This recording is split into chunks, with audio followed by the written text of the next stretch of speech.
జ్యోతిషాస్త్రరీత్యా ద్వాదశ రాశుల్లో 12వ రాశి అయినటువంటి మీనరాశి మిత్రులారా, మీరు పూర్వాభాద్ర నక్షత్రం 4వ పాదం, ఉత్తరాభాద్ర నక్షత్రం 1, 2, 3, 4 పాదములు, రేవతి నక్షత్రం 1, 2, 3, 4 పాదాలకు జన్మించిన మీరు మీనరాశి వారిగా పరిగణించబడుతున్నారు. ఈ సెప్టెంబర్ నెల మీకు శుభాశుభ ఫలితాలు ఎలా ఉన్నాయంటే, ఏళ్నాడు శని 7.5 జరుగుతుంది. శని 12వ స్థానంలో సంచరిస్తూ మీనరాశి వారి నెల మొత్తం కొన్ని విషయాల్లో జాగ్రత్తగా ఉండాలి. గ్రహ సంచారం అనుకూలంగా లేనందున మిశ్రమ ఫలితాలు ఇస్తుంది. అవకాశాలు మరియు సవాళ్లు మిశ్రమంగా ఉంటుంది. నెల మొత్తం మీ రాశిలో రాహు ఉండడం, బృహస్పతి 3వ ఇంట్లో ఉండడం, 5వ ఇంట్లో బుధుడు ఉండడం, కుజుడు ఈ నెల మొత్తం 4వ ఇంట్లో ఉండడం, ఏ ప్రయత్నం తలబెట్టినా విజయం సాధిస్తారు. కానీ మిశ్రమంగా ఉంటుంది. గృహ వాహన సౌకర్యాలు మీ దృష్టి పెడుతుంది. వ్యాపారాల్లో మీ ఆలోచన ఫలించి అద్భుతంగా ఉంటుంది. మాస ద్వితీయంలో జాగ్రత్త. డాక్టర్లు, లాయర్లు తదితర వృత్తి నిపుణులకి డిమాండ్ పెరుగుతుంది. మీ స్నేహం దెబ్బతినే అవకాశం ఉంటుంది. స్నేహితులతో మాట్లాడేటప్పుడు జాగ్రత్త. ఆఫీసులో సహ ఉద్యోగులతో పదోన్నతి, జీతాల పెంపు వంటి ప్రయోజనాలలో కాస్త జాప్యం. కానీ మాస ద్వితీయంలో అధికారుల నుంచి ప్రశంసలు పొందుతారు. వ్యాపారంలో ఆశించిన లాభాలు పొందుతారు. శత్రువుల వల్ల కాస్త సమస్యలు వచ్చే అవకాశాలు ఉన్నాయి. కొత్త వ్యాపారాలు ఏదైనా మీరు మొదలుపెట్టుంటే అది విజయవంతంగా ఉంటుంది. మీ యొక్క వ్యాపారాన్ని విస్తరింపజేసే అవకాశాలు గట్టిగా ఉన్నాయి. కుటుంబంలో సంతోషం మిశ్రమంగా ఉంటుంది. కాస్త బాగుంటారు, అప్పుడు కొంచెం డిస్టర్బెన్స్గా ఉంటుంది. సమాజంలో గౌరవ మర్యాదలు మాత్రం చాలా పెరుగుతుంది.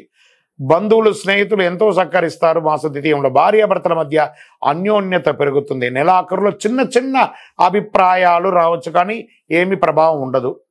వివాహం మరియు సంతానం లేని వారికి వివాహ యోగం, సంతాన యోగం, శుభకార్యాలు లాంటి సంకల్పించే అవకాశాలు ఉన్నాయి. మాసాంతరంలో బంధువులతో చిన్న చిన్న సమస్యలు వచ్చే అవకాశాలు ఉన్నందున ఓపిక పట్టండి. ఆరోగ్యం పట్ల ప్రత్యేకించి స్త్రీలు జాగ్రత్తగా ఉండాలి. నూతన వస్త్రాభరణాలు కొనేవాళ్ళు కొంచెం మంచి నాణ్యమైనటువంటి స్థలాలకు వెళ్ళి కొనండి. మాస చివరి భాగంలో శత్రువుల వల్ల సమస్యలు, అప్పుల బాధలు తలెత్తవచ్చు. ఇతర రాష్ట్రం, ఇతర దేశాలకు వెళ్ళే అవకాశాలు ఉంటాయి. కోర్టు వ్యవహారాలు కాస్త జాప్యమయ్యే అవకాశాలు ఉన్నాయి. ఆధ్యాత్మిక పట్ల ఉత్సాహం పెరుగుతుంది. విద్యార్థులకి ఈ మాసం 15వ తారీఖు వరకు బాగుంటే 15 తర్వాత కాస్త మిశ్రమంగా ఉంది. ఆరోగ్యపరంగా జాగ్రత్తగా ఉండాలి. రాజకీయ నాయకులకి మిశ్రమం. దస్తావేజులు జాగ్రత్త అండి. మీ యొక్క డాక్యుమెంట్స్ ఏమైనా ఉంటే జాగ్రత్త. షేర్ మార్కెట్ మిశ్రమం. మీడియా రంగం వారికి ఈ నెల చాలా బాగుంది. కళాకారులకి బాగుంది. ఇండస్ట్రీస్ జోన్ వెళ్ళే వాళ్ళు ఆ ఇండస్ట్రీ టూర్కి వెళ్ళే అవకాశాలు ఉన్నాయి. చంద్రాష్టమం ఈ నెల 6/9/2024 11 గంటల రాత్రి నుండి 9/9/2024 11 గంటల 28 నిమిషాలు ఉదయం వరకు చంద్రాష్టమం ఉంటుంది. జాగ్రత్త.